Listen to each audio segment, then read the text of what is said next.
உடைக்க முடியாத பெரும் துயர நிகழ்வு நடந்துவிட்டது. ஏன் நடந்தது, எப்படி நடந்தது, இதெல்லாம் ஆய்வு செய்வதற்கு மீது ஒரு எதிர்பாராத ஒரு விபத்து. இதுல யாரையும் குறை சொல்லி பயனில்லை, நடந்துச்சு. இனி இதெல்லாம் நம்ம எல்லாருக்கும் ஒரு படிப்பினை. இது போன்ற பெரும் துயரங்கள் நிகழாம நம்ம கவனமா இருக்கணும். என்ன சொல்லி இழந்தவர்களின் குடும்பத்துக்கு ஆறுதல் சொல்வதுன்னு தெரியல.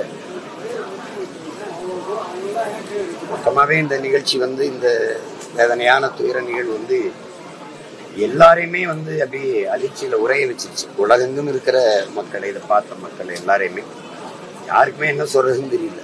என்னடா அப்படி ஆயிடுச்சு அப்படிங்கிறது தான். இழந்தவர்கள் இந்த துயரத்திலிருந்து கடந்து வரணும், வேற வழியில. காயம்பட்டவர்கள் விரைவில் குணமாகணும். மருத்துவர்கள் நம்பிக்கையா சொல்றாங்க, நாங்க சரியா கவனிச்சுட்டு இருக்கோம், குணமாயிடுவாங்க. வருங்காலங்கள்ல இது போன்ற பேரிடர் நிகழாம நம்ம பார்த்துக்கணும். அது நம்ம எல்லாருடைய பொறுப்பு. ஊடகங்களும் நீங்களும் ரொம்ப அதுதான் செய்தி, அதுவே தான் செய்தின்னு நீங்க 24 மணி நேரமும் போடுறது என்ன ஆயிருதுன்னா, ஜல்லிக்கட்டு போராட்டத்தப்ப அதையே காட்டும் போது அங்க போறது ஒரு பெருமைக்குரியதாயிடும், ஒரு பர்சனாலிட்டி ஆக்கிட்டீங்க. அது மாதிரி தொடர்ந்து காட்டிக்கிட்டே இருக்கும்போது அங்க போகணும் அப்படின்னு ஒரு ஆர்வம், ஒரு பெரிய, அதுவும் ஒரு செய்தி. அப்படிதான் நீங்க காட்டணும். நீங்க 24 மணி நேரம் காலையில இருந்து இரவு வரை அதையே காட்டி காட்டி பண்ணும் போது அது அந்த இடத்துக்கு போகணுங்கிற ஒரு ஆர்வம் எல்லாருக்கும் வரும். சின்ன சின்ன பிள்ளைகள், 1ஆம் ஆண்டு 3ஆம் ஆண்டு படிக்கிற மாணவர்கள், தங்கைகள், 11 வயசு தம்பி, சின்ன பிள்ளைகள்லாம் போய் காயப்பட்டுருக்காங்க. நண்பர்களோட பார்க்கணும்னு போறதுதான். அது போய் கூட்டத்துல சிக்கி விழுந்தவங்க நெஞ்சில மிதிச்சுட்டாங்க, எந்திரிக்க முடியல, என்னால தூக்கி விடக்கூடாது இல்லை அப்படி இவங்க சொல்லும் போது நமக்கு ரொம்ப கஷ்டமா இருக்கு. எல்லாருமா சேர்ந்து இந்த தவறை செஞ்சுட்டோம். இனி வரும் காலங்கள்ல மிக கவனமா எல்லாருக்கும் அந்த பொறுப்பு இருக்கு. இப்ப இந்த இழப்பை நீ ஈடு செய்ய முடியாது. பணம் கொடுக்கலாம், நிதி கொடுக்கலாம், அது உயிரை திருப்பி பெற்று தராது. அதனால இப்ப நமக்கு வேற என்ன இருக்குது சொல்லல, ஒண்ணு ஆறுதலா இருங்க, கவலைப்படாதீங்க, அதான் இருக்கு, வேற வார்த்தைகள் இல்லை. நம்ம அதான் பதிவு செய்யணும். உயிரிழந்த நம்ம உறவுகளுக்கு எல்லாருக்கும் என்னுடைய இறுதி வணக்கத்தை, கண்ணீர் வணக்கத்தை நான் செலுத்துகிறேன். காயம்பட்டவர்கள் குணமாகணும் அப்படின்னு நான் வேண்டுறேன்.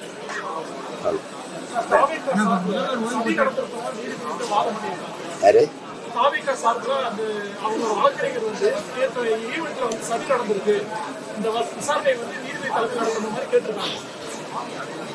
அதுல நம்ம போய் கருத்து சொல்ல முடியாது. அவங்க அது நீதிமன்றம் பார்த்துருவாங்க. அவங்க என்ன வாதமோ அதுக்கு தகுந்த மாதிரி அவங்க ஒரு முடிவு எடுத்து சொல்லுவாங்க. இப்ப நம்ம போய் அதுல கருத்து சொல்ல முடியாது.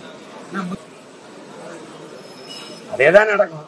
ஒரு 6 மாசம் அம்மா விசாரிச்சு ஒரு தாக்கல் செய்வாங்க. காயத்தை மறந்து இல்லைங்க, வேற பக்கம் போயிடுவீங்க.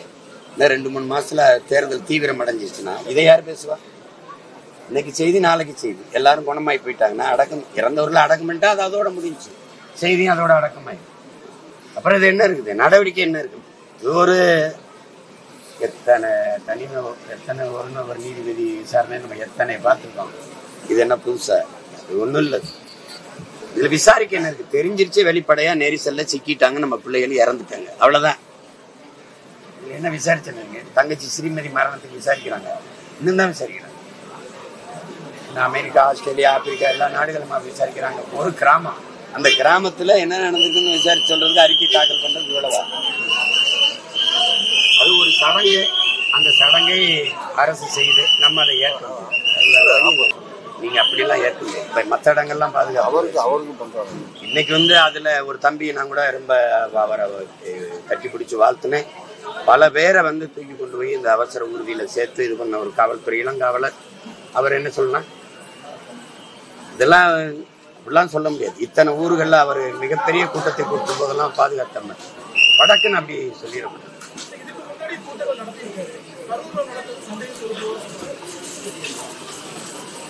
அது சந்தேகம் இருக்குன்னா அந்த சந்தேகத்தை இப்பதான் விசாரிக்கிறாங்கல்ல, தெரிய வந்துடும். நம்ம போய் எல்லாத்துக்கும் கருத்து சொல்லணும்னு சொல்லிட்டு கூடாது. எதுல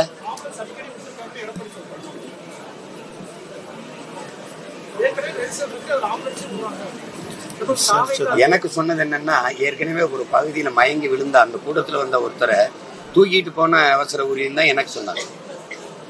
அப்ப அது நம்ம இப்ப எங்க கூட்டங்கள்ல எல்லாம் அவசர ஊர்தி வரும், கோபம் தான் வரும். ஆனாலும் அதை ஒன்றும் பண்ண முடியாது. எங்க பிள்ளைய அழகா விலகி வெளிவிடுவாங்க. நமக்கு இது நடக்கிறது தான். ஆனாலும் அது எல்லாமே சும்மா விடுறாங்கன்னு சொல்ல முடியாது. ஒருவேளை உயிருக்கு ஆபத்தான நிலையில காயம்பட்டவர்கள் இருந்திருந்தா நம்ம ஒன்றும் பண்ண முடியாது.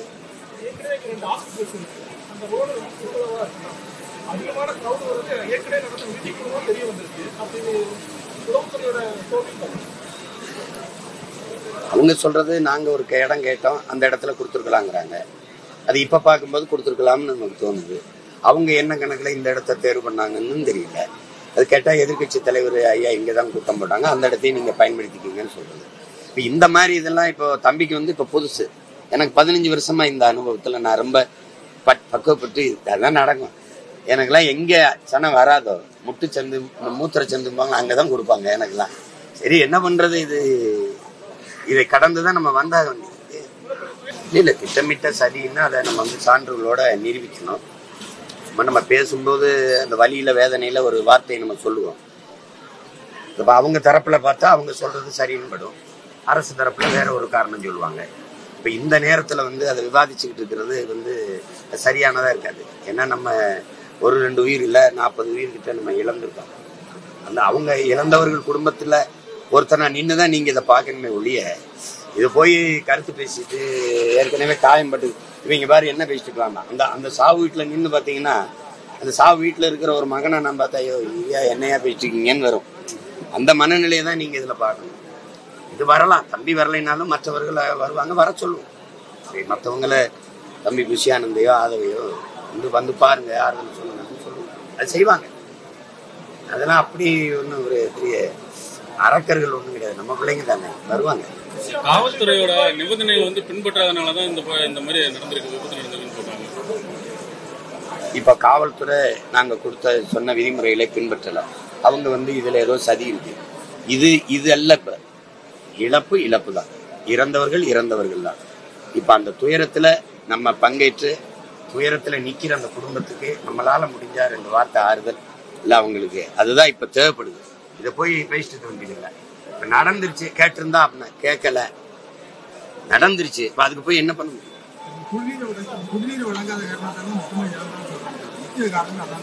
குடிநீரை வந்து அரசு வழங்க முடியாது.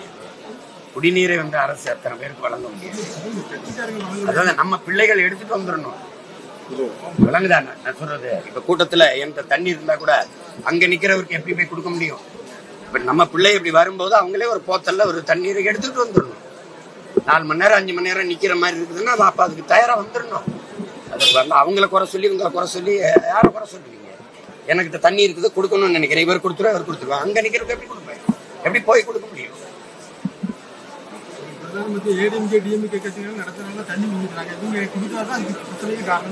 சரி, அது ஒரு பிரச்சனை. இப்ப இது ஒரு படிப்பனை ஆயிடுச்சுல. இனி வருங்காலங்கள்ல நம்ம பிள்ளைகளே தண்ணீரோட வந்துடணும். இல்லைன்னா தண்ணிக்கான இந்த வசதி செய்யணும். அது ரொம்ப அடர்த்தியில அதிக கூட்டத்துக்குள்ள போய் இதை செய்ய முடியாது, யோசிக்க முடியாது. கையை நீட்டி கூட ஒருத்தருக்கு பக்கத்துல கொடுக்க முடியாதுன்னா இதை பேசிட்டு இருக்க முடியாது. இப்ப அது நடந்துருச்சு, இது நடந்துருச்சு, இது ஆய்வு செய்யறதுக்கான நேரம் இல்லை. நடந்துருச்சு, செத்துட்டோம். இப்ப அது பேச இனி வந்து ரொம்ப கவனமா இருந்து கால் எடுத்து வைக்கணும். அதான் முக்கியமானது.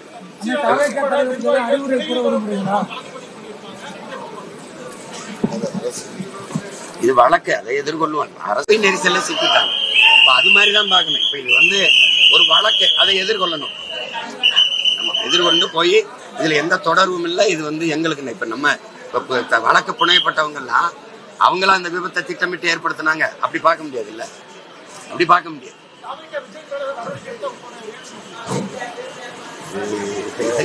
இது என்ன, இது தம்பி மேல நடவடிக்கை எடுத்தா அண்ணனுக்கு என்ன செய்யும்? சந்தோஷமா இருக்குமா? மகிழ்ச்சியா இருக்குமா? வருத்தமா தான் இருக்கும். இது என்ன ஒரு கேள்வி கேட்குது? அவனுக்கு இது புது வழக்கு. எனக்கு வந்து 260 வழக்கு இருக்கு மேல. நான் ஏறாத நீதிமன்ற படிக்கட்டுகள் கிடையாது. எனக்கு இது புது சில வழக்கு. அது இல்லைன்னா விடியாது கிழக்குன்னு போவோம், சிறை அதை நிறைன்னு போவோம், தடை அதை உடைன்னு போவோம். எங்களை பயிற்றுவித்த தலைமை அப்படி. உங்க புரியுதுன்னு நினைக்கிறேன். தயவு செய்து என்னை கைது பண்ணுங்கன்னா நான் கெஞ்சிருக்கேன். தாவேகா தலைவருக்கு ஏதோ அறிவுரை பெறுவாங்க சம்பவம். அவ்வளவு சின்ன பிள்ளை இல்லை, அவருக்கு தெரியும் இது நடந்துச்சு. என்ன நேரம் அவருக்கு தெரியாத என்ன செய்யணும்.